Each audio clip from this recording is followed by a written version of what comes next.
আল্লাহু আকবার, আল্লাহু আকবার। আল্লাহ ওই ভাষাটা, কোরআনের ভাষা, জান্নাতের ভাষা, ওইটাও আমার নবীর নামের প্রথম অক্ষরগুলা দিয়া সাজাইছেন। বলে কেমনে কেমনে? বলে তুমি দেখো না টান দিয়া, আলিফ থেকে ইয়া পর্যন্ত টান দিয়া দেখো। তুমি যদি আলিফকে টান দাও আমার নবী আহমদ, যদি বাকে টান দাও আমার নবী বাশীর, যদি তাকে টান দাও আমার নবী তাকি, যদি সাকে টান দাও আমার নবী আস-সাকিব ধ্রুবতারা, যদি জিমকে টান দাও আমার নবী জামিল সবচাইতে সুন্দর, যদি হাকে টান দাও আমার নবী হামেদ সবচেয়ে বড় প্রশংসাকারী, যদি খাকে টান দাও আমার নবী খাতামুন নবীন যার পরে কোনো নবী নাই, যদি দালকে টান দাও আল্লাহ বলেছেন আমার নবীকে ওয়াদাইয়ান ইলাল্লাহি বিইজনি, যদি জালকে টান দাও আমার নবী জাকি সবচেয়ে বড় মেধাবী, যদি সিনকে টান দাও আমার নবী সাইয়্যিদুল বাশার সাকিয়ে কাউসার, যদি শিনকে টান দাও আমার নবী শফিউল মুজনিবিন, যদি সাদকে টান দাও আমার নবী সফিউল্লাহ, যদি দাদকে টান দাও আমার নবী দামিন উম্মতের জিম্মাদার, যদি তাকে টান দাও আমার নবী তাইব তাহির, যদি জাকে টান দাও আমার নবী জাহের। বেদাতিরাও কয় আমার নবী জাহেরও জানে গায়েবও জানে না, আমার নবী জাহের জাননে ওয়ালা। যদি আইনকে টান দাও আমার নবী আব্দুল্লাহ, যদি গায়নকে টান দাও গুয়ুর আত্মমর্যাদা, নবী বলেন আনা গিয়ারু মিনকুম, তোমাদের মধ্যে আমি সবচেয়ে বেশি আত্মমর্যাদাশীল। যদি ফাকে টান দাও আমার নবী ফারিক বাইনাল হক্কি ওয়াল বাতিল, হক বাতিলের চূড়ান্ত পার্থক্যকারী। যদি কাফকে টান দাও আমার নবী কারিউল কুরআন, জগতে সর্বপ্রথম কোরআনের তিলাওয়াত করনে ওয়ালা। যদি কাফকে টান দাও আমার নবী কাফিলুল উম্মাহ, উম্মতের কাফিল আল্লাহর সামনে। যদি লামকে টান দাও আমার নবী লাঈমুশ শাইতান, শয়তানের সবচেয়ে বড় নিন্দাকারী। যদি মিমকে টান দাও আহারে আমার নবী মুহাম্মদ, আমার নবী মনসুর, আমার নবী মাহবুব, আমার নবী মুজাম্মিল, আমার নবী মুদ্দাসির, আমার নবী মুস্তাফা সাল্লাল্লাহু আলাইহি ওয়াসাল্লাম। যদি ওয়াওকে টান দাও আমার নবী ওয়াকিল, যদি নুনকে টান দাও আমার নবী নাযীর, যদি হাকে টান দাও আমার নবী হাদি লিল আলাম, আল্লাহ আমার নবীকে হেদায়েতের জন্য গোটা দুনিয়ার জন্য পাঠাইছেন। যদি হামজাকে টান দাও আমার নবী আল আমিন, যদি ইয়াকে টান দাও আহারে আল্লাহ কত মায়া করে ডাক দিয়েছেন ইয়াসিন।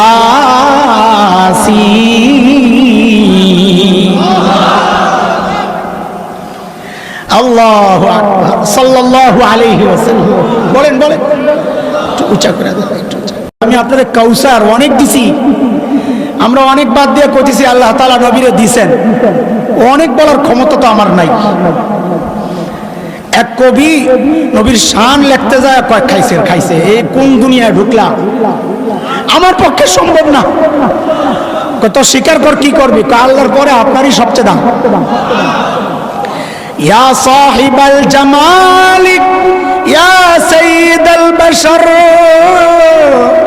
ইন ওয়াজহিকাল মুনীরি লাকাদ নাওয়ারাল কমর লা ইউমকিনুস সানাউ কামা কানা হাক্কুহু बाद अज़ खुदा बुजुर तू ही किस्सा मुख्तसर। अल्लाहु अकबर, अल्लाहु अकबर।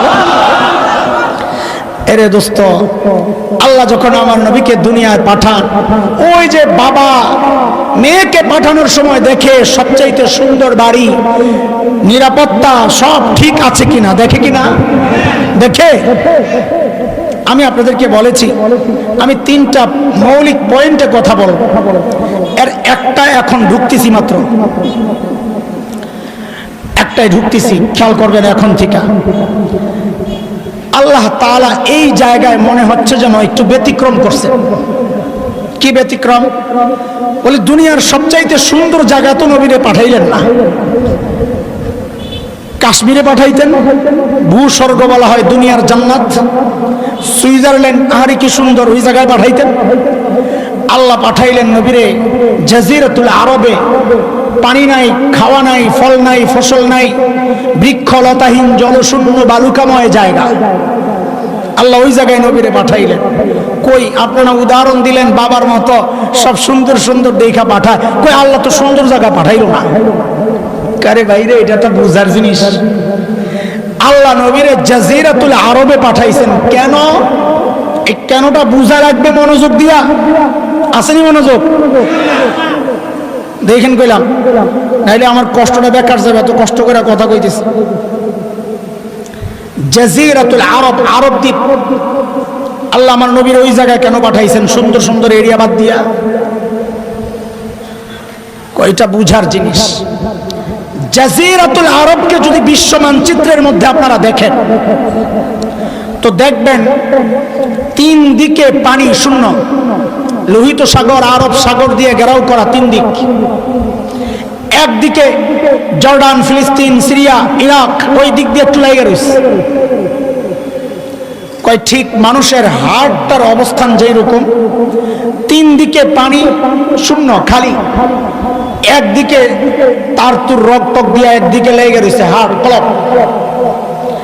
ঠিক মানুষের কলবের অবস্থানটা যেই রকম, বিশ্ব মানচিত্রের মধ্যে জাজিরাতুল আরবের অবস্থানটাও ঠিক ওই রকম। এই জন্য ইংরেজিতে বলে, জাজিরাতুল আরবকে বলে জিওগ্রাফিক হার্ট, বিশ্ব মানচিত্রের হার্ট ওইটা। তো আল্লাহ নবীকে ওই হার্টের মধ্যে পাঠাইছেন কেন? ওইটাও বোঝা লাগবে, এটা আরেক জায়গা থেকে বুঝায় আনতেছে। নবী দুনিয়ায় আসার আগ পর্যন্ত দুনিয়ায় যত দর্শন ছিল, গ্রিক দর্শন, ব্যাবিলিয়ান দর্শন, মিশরীয় দর্শন, পারস্য রোমান দর্শন, দুনিয়ার সমস্ত দার্শনিকরা বলতো যে মানুষকে নিয়ন্ত্রণ করে তার ব্রেন। কে? ব্রেন নিয়ন্ত্রণ। আল্লাহর নবী মুহাম্মদুর রাসূলুল্লাহ সাল্লাল্লাহু আলাইহি ওয়াসাল্লাম দুনিয়ার সমস্ত দার্শনিকদের বিরুদ্ধে দাঁড়ায়া ঘোষণা দিলেন, না, মানুষকে তার ব্রেন নিয়ন্ত্রণ করে না, মানুষকে নিয়ন্ত্রণ করে তার কলব, তার হার্ট।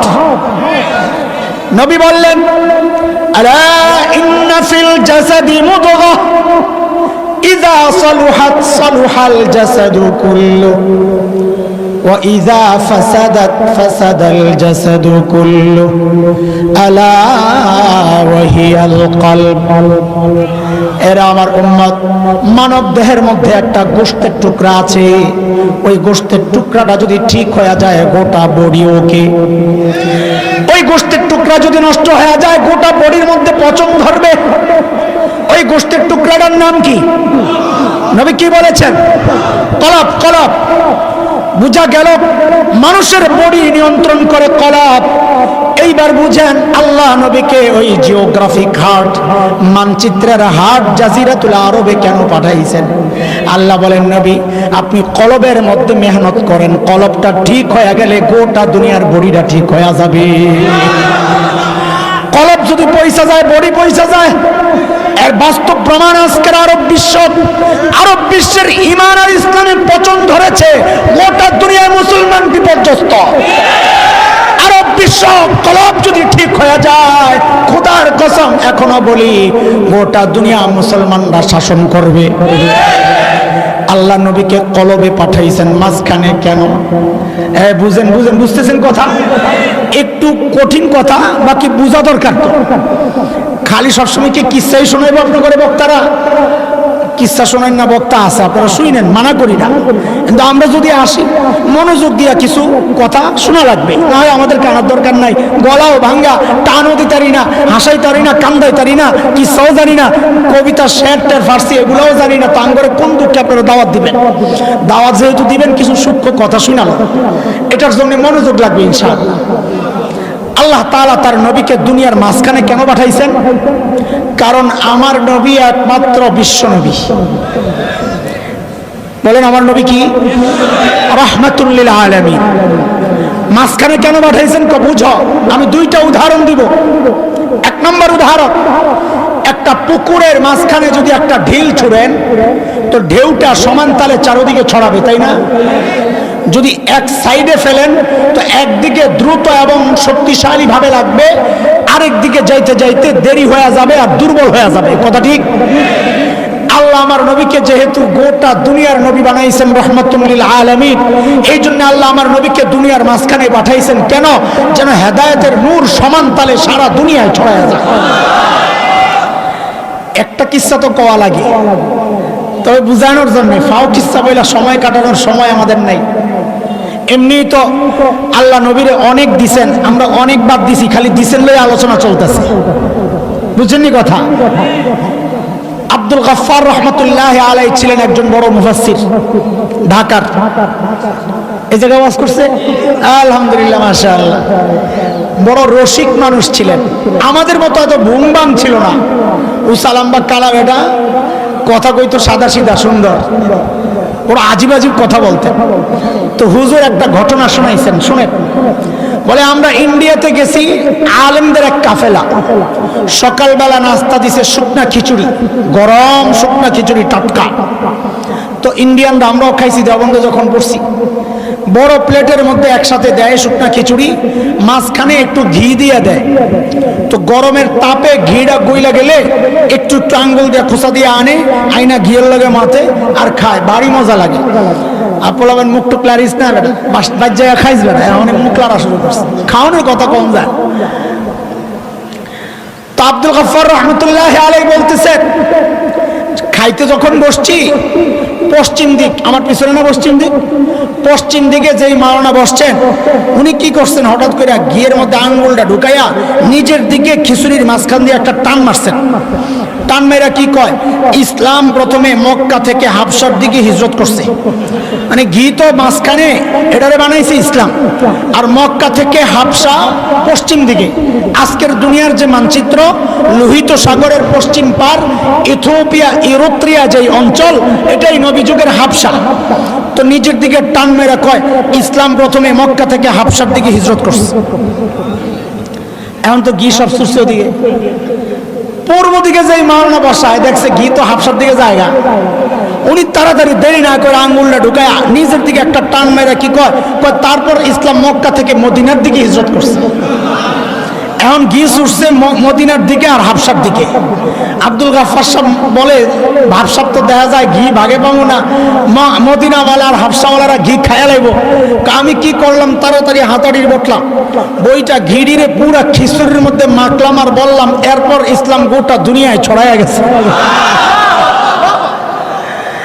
এইবার বুঝছেন না আল্লাহ দুনিয়ায় মাঝখানে নবীরে কেন পাঠাইছেন, যেন ঘিটা পুরা খিচুড়ির মধ্যে সমান তালে এরকম পুরা মাইখা যায়, হেদায়েতের নূর গোটা দুনিয়ায় সমান তালে ছড়ায়া যায়।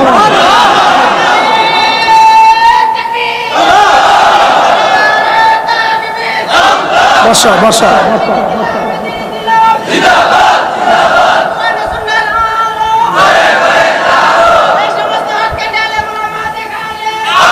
বসো বসো।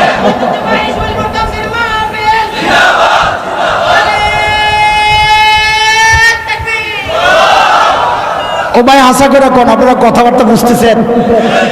আমি কিন্তু আমার 1 নম্বর পয়েন্টে ঢুকতেছি, এখনো ঢুকি নাই। তুমি তো স্লোগান আগে দিয়ে দিলা, পরে কি করবা? মনে করছে বেটার গলার যে অবস্থা, পরে স্লোগানের সুযোগ নাও আসতে পারে, যা দেওয়ার আগে দিয়ে লই। রাখ বেটা, শোনেন শোনেন, খেয়াল করেন। যুবকরা ভালো করে খেয়াল করো, বিশেষ করে আলেম ওলামারা।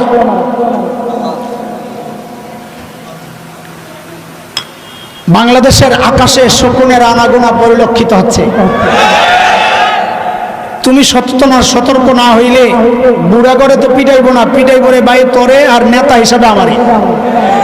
একটু একটু পাকছে যাদের, বুড়াটিরে ধরবো না, ওইটাকে মারলেই কি না মারলেই কি। আমরা যখন দেওবন্দে পড়ি, ওই বছর ধরপাকড় শুরু হয়েছিল 96-97 সালে।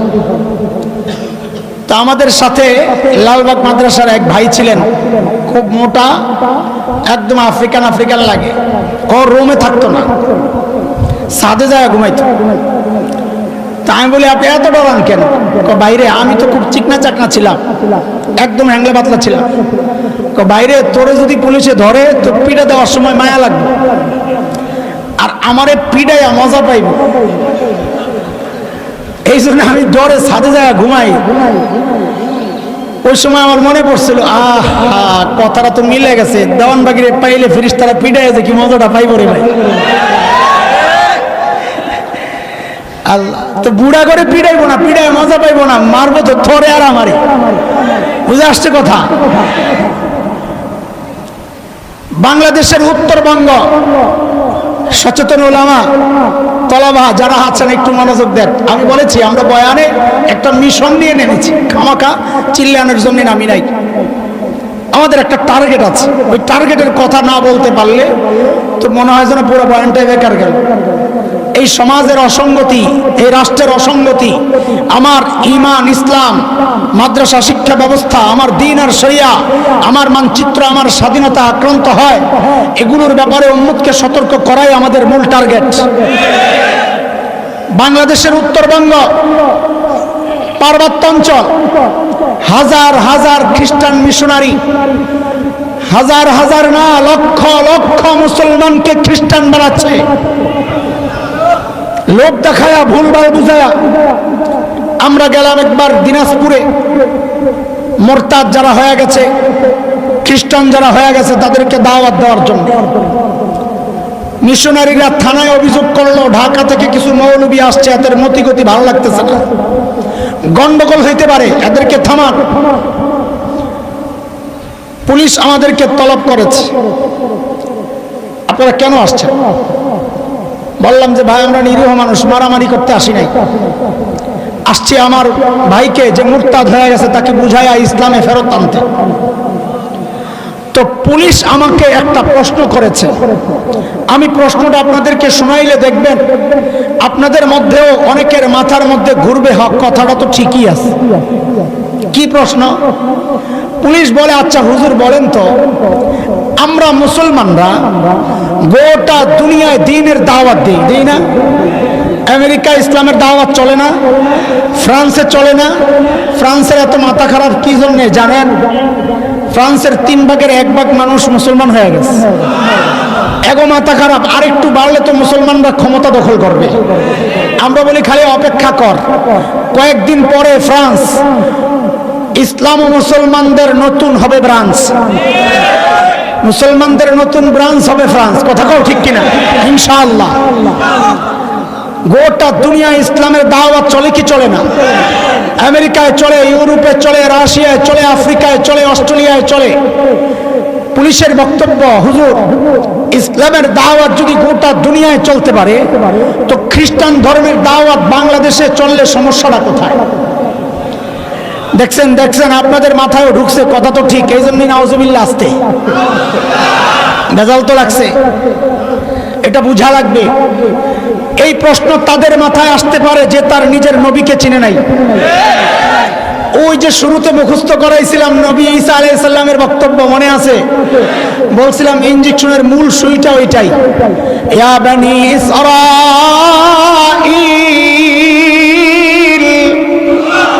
ইন্নী রাসূলুল্লাহি ইলাইকুম, ও বনি ইসরাঈল আল্লাহ আমাকে তোমাদের রাসূল বানায়া পাঠাইছেন। কথাটা বুঝেন? আল্লাহ তাআলা আমার নবীকে দুনিয়ায় পাঠানোর আগে যত নবী পাঠাইছেন সমস্ত নবীদের সাথে 3টা বিষয় নির্ধারিত ছিল। কয় বিষয়? মুসলমান খেয়াল করো। 1 নম্বর হচ্ছে ওই নবীর টাইম ছিল নির্ধারিত। আমার নবী বিশ্ব নবী, তার টাইম নির্ধারিত নাই, তিনি কিয়ামত পর্যন্ত নবী। 2 নম্বর, আল্লাহ যত নবী পাঠাইছেন সমস্ত নবীর অঞ্চল ছিল নির্ধারিত। যেমন আজকের বিকৃত বাইবেল, ওই বাইবেলের মধ্যেই আছে হযরতে ঈসা বলেছে আল্লাহ আমাকে ওই ফিলিস্তিনের নির্দিষ্ট একটা অঞ্চলের মানুষের জন্য পাঠাইছেন। 3 নম্বর, আল্লাহ দুনিয়ায় যত নবী পাঠাইছেন সমস্ত নবীদেরকে নির্দিষ্ট কওমের জন্য পাঠাইছেন। দলিল এই যে হযরত ঈসা নিজে বলেছেন, ও বনি ইসরাঈল আল্লাহ আমাকে তোমাদের রাসূল বানায়া পাঠাইছেন। তাইলে হযরতে ঈসার নবুয়তের মেয়াদ শেষ কিনা? কয় হাজার বছর আগে? 2000। বলেন কয় হাজার? 2000। হযরত ঈসাকে আল্লাহ বাংলাদেশের জন্য পাঠাইছেন? হযরত ঈসাকে আল্লাহ বনি ইসরাইল ছাড়া অন্য কোন ধর্মের জন্য পাঠাইছেন? পাঠান নাই। এইবার কথাটা বুঝেন, আপনাদের এই সংসদীয় আসনে বর্তমান এমপি সাহেবকে ওবায়দুল মুক্তাদির না কাদের? ওবায়দুল মুক্তাদির চৌধুরী সাহেব। আচ্ছা, বিএনপি যখন ক্ষমতায় ছিল তখন এমপি সাহেব কে ছিলেন? হারুনুর রশিদ সাহেব জীবিত আছেন? আছেন। পাশের এরিয়া সরাইল উকিল আব্দুল সত্তার সাহেব আর মুফতি আমিন সাহেব হুজুরের এরিয়া না? বর্তমান এমপি কে? আব্দুল সত্তার সাহেব। আচ্ছা, এর পরের যে আসন মারা গেছে এমন কোন এমপি আছে আশেপাশে? নাম বলেন। নাসিরনগরের কে ছিল? অ্যাডভোকেট সাইদুল হক। বুঝেন বুঝেন, অ্যাডভোকেট সাইদুল হকের এলাকা এটা কোন জায়গায়?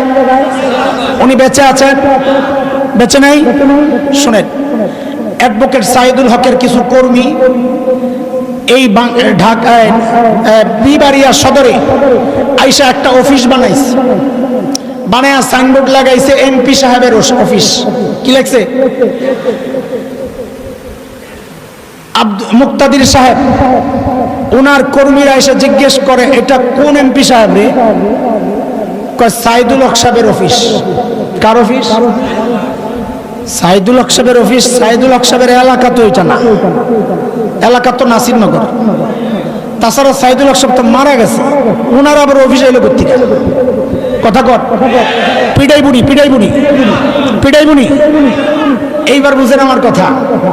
ওই যে পুলিশ জিজ্ঞেস করছে খ্রিস্টানরা বাংলাদেশে আইসা তাদের ধর্ম প্রচার করলে সমস্যাটা কি? বলে এক নম্বর সমস্যা, ডেট আউট হয়ে গেছে 2000 বছর আগে। 2 নম্বর সমস্যা, হযরতে ঈসাকে আল্লাহ বাংলাদেশের জন্য পাঠান নাই। 3 নম্বর সমস্যা, হযরতে ঈসাকে আল্লাহ মুসলমানদের জন্য পাঠান নাই। বলে আমাদের ইসলামের দাওয়াত গোটা দুনিয়ায় কেন চলে? বলে গাধা, আমার নবী বিশ্ব নবী, আমার নবী আমেরিকার নবী, এই জন্য আমার নবীর দ্বীনের দাওয়াত আমেরিকায় চলবে। আমার নবী বিশ্ব নবী, এই জন্য আমার নবীর দাওয়াত অস্ট্রেলিয়ায়, আফ্রিকায়, ইউরোপে, এশিয়ায়, রাশিয়ায়, গোটা দুনিয়ায় চলবে, কিয়ামত পর্যন্ত চলবে। কথা বলেন ঠিক কিনা? তাদের নৈতিক অধিকার নাই। অন্য আসনের এমপি, মৃত এমপির অফিস যদি এই আসনে এসে কেউ খোলে, সে যেমন পিটা খায়, তাদের তো কপাল ভালো। বাংলাদেশের মুসলমান, শান্তিপ্রিয় মুসলমান, তাদের পিটায় এই দেশ থেকে উচ্ছেদ করা দরকার ছিল। সীমা যদি শেষ হয়ে যায়, বাঁধ যদি ভেঙে যায়, আমরা কিন্তু বসে থাকবো না। কারণ হচ্ছে আমরা চুন খায়া দই দেখলে এখন ভয় পাই। বলে চুন কোন জায়গায় খাইলেন? বলে চুন খাইছি পূর্ব তিমুরে। ওই যে ইন্দোনেশিয়ার একটা অঞ্চল, একটা দ্বীপ, সেখানে খ্রিস্ট ধর্ম প্রচার করতে করতে মুসলিম রাষ্ট্র ইন্দোনেশিয়াকে টুকরা টুকরা করা হয়েছে। আমরা চুন খাইছি ওই যে সুদানে, মুসলিম রাষ্ট্র দক্ষিণ সুদান, যেখানে তেল তেল তেল খ্রিস্ট ধর্মের প্রচার করতে করতে এক সময় স্বাধীনতা ঘোষণা করা হলো যে আলাদা খ্রিস্ট রাজ্য। আমরা ওই চুন খায়া এখন তোমরা সেবার কথা বললেও আমাদের কিন্তু জিহ্বা জলে একবার পুড়ছি, আর পুড়তে রাজি না। এই বাংলাদেশে যদি এই স্বপ্ন দেখো, আমার মানচিত্রকে টুকরা টুকরা করার স্বপ্ন দেখো, আরে কুলাঙ্গারে শুনে নাও, ওই পূর্ব তিমুর একজন শাইখুল হিন্দ পান নাই, পূর্ব তিমুর আল্লামা আমিরি পায় নাই, ওই দক্ষিণ সুদান একজন আল্লামা আমিরি পায় নাই, একজন আল্লামা শফি পায় নাই। বাংলাদেশ আজও লাখো লাখো আল্লাহওয়ালা সেজদায় চোখের পানি ফেলে কথা বলে ঠিক কিনা? এই জমিনের এই মানচিত্র টুকরা টুকরা করার আগে একবার আমাদের কথাগুলো শুনে নাও। শাইখুল হিন্দের রুহানি সন্তানরা মরে যায় নাই। আমাদের আকাবির আস্তফ মানচিত্র রক্ষায় রক্ত দিয়েছেন, আমাদের আকাবির আস্তফ দ্বীন আর শরিয়া রক্ষায় রক্ত দিয়েছেন। তাদের সন্তানরা যতদিন বেঁচে আছে, শুনে নাও কান খুলে, এই জমিন টুকরা টুকরা করবা থাক দূরের কথা, খালি যদি একবার পরিকল্পনা করো, খোদার কসম একটা একটা ধরে জীবন্ত দাফন করা হবে, জীবন্ত দাফন করা হবে। রাজি আছি ইনশাআল্লাহ? সচেতন থাকা লাগবে, সতর্ক থাকা লাগবে। আকাশে কিন্তু শকুনের আনাগোনা পরিলক্ষিত হচ্ছে। আমি কথা লম্বা করব না, কারণ সময় টান টান টান টান, 9টায় শেষ করার কথা, 9টা তো বেজে গেছে। আমি একটু পানি খাই, মানে আমার কথা, আপনাকে টাইম না, পরে কয়েন না যে আরো কর, আরো কাম আছে।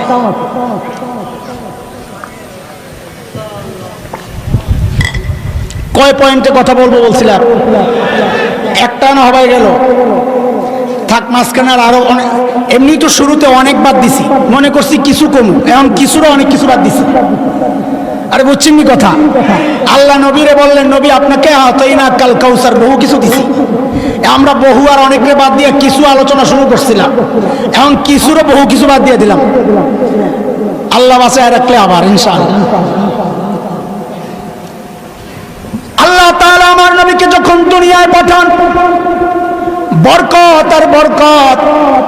আরে হযরতে আমিনা বলেন, আমি যখন জমজমের কূপের কাছ থেকে চলে আসি, মেয়েরা বলে আমিনা যাও না, যাও না। বলে কেন?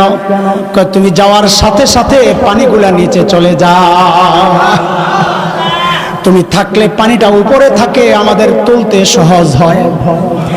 আরে বরকতের কথা কি শোনাবো ভাই? হযরতে হালিমাতুস সাদিয়া রাদিয়াল্লাহু তাআলা আনহা বলেন, আমি যখন তায়েফ থেকে রওনা দেই একটা ছেলে ভাড়া নেওয়ার জন্য, লালন পালনের বিনিময়ে কিছু পয়সা পাবো। আমি গরিব মানুষ, আমার বাহনটা দুর্বল, সবার পেছনে পেছনে বাহন। মক্কায় যায় শুনি সব ধনী ঘরের ছেলেগুলা বন্টন হয়ে গেছে।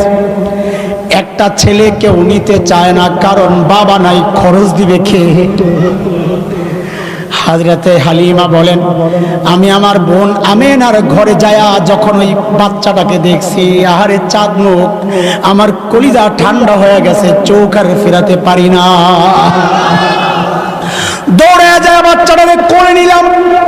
ওই যে বলছিলাম বাবা সাজায়া দেয়, আল্লাহ সাজায়া দিছেন।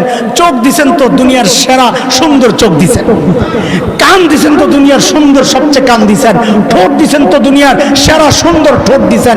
আরে ঘাম দিছেন, ঘাম, ওই ঘামটা পর্যন্ত দুনিয়ার সেরা ঘাম দিছেন, যার থেকে মেশক আম্বরের ঘ্রাণ বেরিয়ে।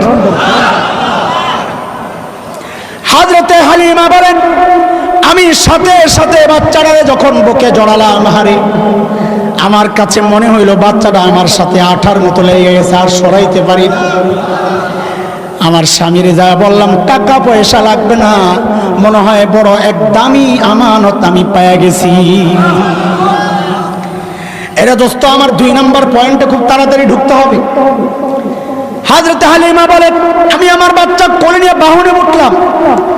আমার স্বামীর সামনে, যেই না আমার স্বামী বাহনের উপর বসলো, অমনি বাহনটা ধাপ করে নিচে বসে পড়ছে। বলে গুতা দেই, আর উঠে না। আমার একটু সন্দেহ লাগছে, কারণ আমি কিন্তু একটু একটু অনুমান করতে পারতেছিলাম যে মেহমান আমি সাথে নিয়েছি ওই মেহমান জেনতেন মেহমান না। আমার স্বামীরে বললাম, একটু নাইমা দাঁড়ান তো দেখি, একটু নাইমা দাঁড়ান। যেই না আমার স্বামী নাইমা দাঁড়াইছে, অমনি বাহনটা লাফ দিয়ে উঠছে। আমার স্বামীরে বললাম, আবার একটু বসেন তো দেখি। যেই না আমার স্বামী বাহনের উপর আইসা বসছে, বাহনটা আবার ঝাপ করে বসে পড়ছে। এইবার যা বুঝার আমি বুঝা গেছি। আমার স্বামীরে বললাম, সামনে না বইসা দেখি তো আপনি আমার পেছনে যায় বসেন, কাম হয়নি দেখুন। হযরতে হালিমা বলেন, যেই না আমার স্বামী পেছনে যায় বসলো, অমনি বাহনটা লাফ দিয়ে উঠা এখন সবার আগে আগে দৌড়ায়। রে দোস্ত, আমার 2 নাম্বার পয়েন্ট এইটা। আল্লাহ দুনিয়াবাসীকে জানায়া দিছেন, রে আমার বান্দা, আমি আমার ওই শিশু বন্ধুরে কি ইজ্জতটা দিলাম, একটু তাকায়া তাকায়া দেখ। তার দুধ বাবা হালিমার স্বামী, তাকে পর্যন্ত আমার বন্ধুরে পিঠ দিয়ে আমি বসতে দেই নাই।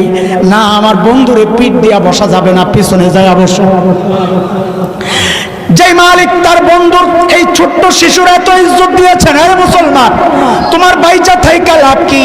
ওই নবীর ইজ্জত এই জমিনে ক্ষুণ্ণ হয়, তুমি কেমনে বেঁচে থাকো, কেমনে সহ্য করো? এটা কোনো মুসলমান বরদাস্ত করতে পারে না। কথা কোন ঠিক কিনা? আমাদের স্পষ্ট কথা, আমরা কাউকে ক্ষমতা থেকে নামানোর আন্দোলন তো করি না, কাউকে ক্ষমতায় ওঠানোর সিঁড়িও আমরা হতে রাজি না। আমরা নবী প্রেমিক ইমানদার তাওহীদি জনতা, নবীকে নিজের বাবা মা আপনজনের চেয়েও বেশি ভালোবাসি। কথা কোন? তোমার বাবারে গালি দিলে তোমার যেমন কলিজায় লাগে, আমার নবীকে গালি দিলে তার চেয়ে শত কোটি গুণ বেশি কলিজায় লাগে। লাগে কিনা? কথা কর।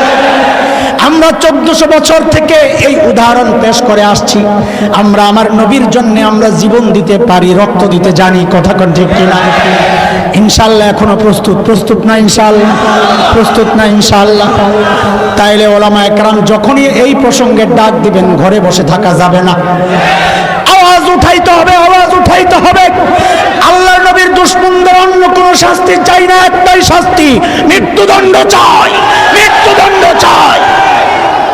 নবীর খতমে নবুয়তের মুকুট লয়ে যারা টানাটানি করে তাদের সাথে কোনো আপোষ নাই। কথা কোন? কথা কোন? একটাই শাস্তি চাই, মৃত্যুদণ্ড চাই। রাজি আছে? যদি আল্লামা বাবুনগরী ডাক দেন, এরে আমার সন্তানেরা, নবীর ইজ্জত রক্ষায় তোদের বুকের তাজা রক্তগুলো এই রাজপথ চায়, কে কে দিতে প্রস্তুত? আল্লাহকে সাক্ষী বানাও। আল্লাহ কবুল করেন। হাত নামান, হাত নামান। না নেওয়া লাগবে, দেওয়া লাগবে। কথা নেই, কথা নেই, কথা বললে উঠাই দেবে। আপনি যেটা বুঝছেন ওইটার নামই না। ইসলাম রক্ত চায়, ইসলাম রক্ত চায়। ইসলামের গাছে রক্ত নামক পানি না ঢাকলে ওই গাছ ছড়ায় না, এটাই ইতিহাস। রক্ত দিতে গেলে এমনি কি দেয়? সাইদা তো মজা আমার রক্ত নিলে যা, এটা আবার কওয়া লাগে নাকি? এই কথা কর। কাটা ফালাইয়া দেবো তার মানে কি মাছ খামো না? একটার সাথে আরেকটা সম্পর্ক আছে, এটা বলা লাগে নাকি? মাঝখানে কোনো কথা নাই, মনোযোগ নষ্ট হয়। যে আমার মনোযোগ হারিয়ে গেছে, কই জানি ছিলাম একটা সিরিয়ালে, তাড়াতাড়ি শেষ করার ফিকির ছিল। আল্লাহ সহজ করো। সাল্লাল্লাহু আলাইহি সাল্লাম। হযরতে হালিমা বলেন, আমার শেষ পয়েন্টে ঢুকে যেতেছি ভাই, কথা এখানে আটকায় গেছে। হযরতে হালিমা বলেন, আমি যখন বাহন নিয়ে যাই, ওই বাহন, যেই বাহন সবার পেছনে পেছনে মক্কায় আসছে, এখন ওই বাহন তো এখন সবার আগে আগে দৌড়ায়। তায়েফের মেয়েরা জিজ্ঞেস করে, হালিমা এই বাহনে তুমি কি খাওয়াইছো? হযরত হালিমা বলেন, এটা বাহনের কোনো শক্তি না, এটা আমার কুরাইশি মেহমানের বরকত। আরে বরকত কি? দেখো বরকত কি। হালিমার বকরিগুলা যখন মাঠে যায়, ঘাস খায়, যখন ঘরে ফেরত আসে, সবাই লক্ষ্য করলো ওলানগুলা দুধে ভরা। তায়েফের মেয়েরা জিজ্ঞেস করে, হালিমা তোমার বকরি কোন জায়গায় ঘাস খায়, একটু দেখায় দাও না রে বোন। ওই যে আমরা মোটা তাজা পোলাপাইন দেখলে বলি, এই তোর বাপে কোন দোকানের চাল খাওয়ায় রে, বলি। তায়েফের মেয়েরা হালিমাকে বলে, হালিমা তোমার বকরি কোন জায়গায় ঘাস খায়, একটু দেখায় দাও। হালিমা বলেন, ঘাসেরও বরকত না, বকরিরও কারামতি না, এটা আমার কুরাইশি মেহমানের বরকত। শেষ করতেছি। আমার নবী কত সুন্দর ছিলেন জানেননি আপনারা? হযরতে হালিমার ছোট্ট মেয়ে সীমা বকরি চড়ায়, আস্তে আস্তে দেরি করছে, হালিমা দিছেন বকা, দেরি করলি কেন? মেয়ে তো মাইন্ড করছে, কষ্ট করি আবার বকাও খাবো, কালকে থেকে যাবো না। হযরত হালিমা বুঝছেন সীমারে আটকাইতে হইলে কোন জায়গায় হাত দেওয়া লাগবে। কয় যাইবা না, যাইবা না, আমার কোনো সমস্যা নাই, তোমার কুরাইশি ভাই না খায়া থাকবে, আমার কি? হযরতে হালিমার মেয়ে সীমা নবীরে বড় মহব্বত করতেন, কুরাইশি ভাই। সীমা আস্তিক কাইত হয়ে গেছে, বলে আম্মা যাবো, তবে একটা শর্ত আছে রে মা। বলে কি শর্ত? বলে যাওয়ার সময় আমার ভাইকে আমার সঙ্গে দেওয়া লাগবে। বলে খালি বকরি তো সামলাইতে পারো না, আবার ভাই সহ কেমনে সামলাইবা? হযরতে হালিমা সীমা বলেন, না মা না, তুমি জানো না, আমি তো বলি নাই, আগের বার যখন ভাইয়াকে আমি নিয়ে গেছিলাম রে মা, অন্য দিনের মতো বকরিগুলারে ধরাও লাগে নাই, ডাকও দেওয়া লাগে নাই, সবগুলো পেছনে লাইন ধরে ধরে হারছে। আরে মারে, আমি তো মাঠে যাই আমার ভাইকে কোলে নিয়ে মুখটার দিকে তাকায় রয়েছে, আরে কি সুন্দর চেহারা, আল্লাহ কি সুন্দর বানাইছেন। আরে মা, কখন যে দিন শেষ হয়ে গেছে আমি বলতে পারবো না। হঠাৎ বুঝলাম আলো আধারি অন্ধকার হয়ে গেছে, রাত নেমে আসছে, আমার কলিজায় পানি নাই, না জানি বকরিগুলা হারায় গেছে, কই গেছে আল্লাহ জানে। যেই না মাথা উঠাইছি, কি দেখছি মা জানুনি, আমি যেমনে আমার ভাইয়ার চেহারার দিকে তাকায়া রইছি, সবগুলা বকরি লাইন ধরে দাঁড়ায়া আমার ভাইয়ার চেহারার দিকে তাকায়া রইছে। আম্মা জান আয়েশা বলেন, আরে শোনো, মিশরের মেয়েরা হযরতে ইউসুফকে দেখে নিজেদের হাতের আঙ্গুলগুলো কেটেছিল। কোরআনে সূরা ইউসুফে আসছে, ওয়াকাত্তানা আইদিয়াহুম ওয়া কুলনা হাশা লিল্লাহ মা হাযা বাশারা ইন হাযা ইল্লা মালাকুন কারীম। বলে এটা তো মানুষ না, মানুষ না, হাত কাটে আর কয় এটা মানুষ না, বলে কি কয়টা সম্মানিত ফেরেশতা, মানুষ এত সুন্দর হইতে পারে না। আহারে আম্মা জান বলেন, এই মিশরের মেয়েরা যদি আমার নবীকে দেখতো, হাতের আঙ্গুল কাটতো না, ওই ছুরি দিয়া নিজেদের কলিজা গুলা কোবায়া কোবায়া কাটতো। আরে কলিজা কাটার উদাহরণ তো আছে, হযরত হামজা কি নিজের কলিজাকে কাটান নাই? আরে হামজা তো 1400 বছর আগে নবীরে দেখা দেখা কাটাইছেন, এই 1400 বছর পরে এইরকম হাজারো নবীর আশেক আছে, আজও নবীর ইজ্জত রক্ষায় নিজের কলিজা কাটাইতে প্রস্তুত আছে। আছে আসি আসি ইনশাআল্লাহ, আছে ইনশাআল্লাহ। আমার নবী কত সুন্দর ছিলেন।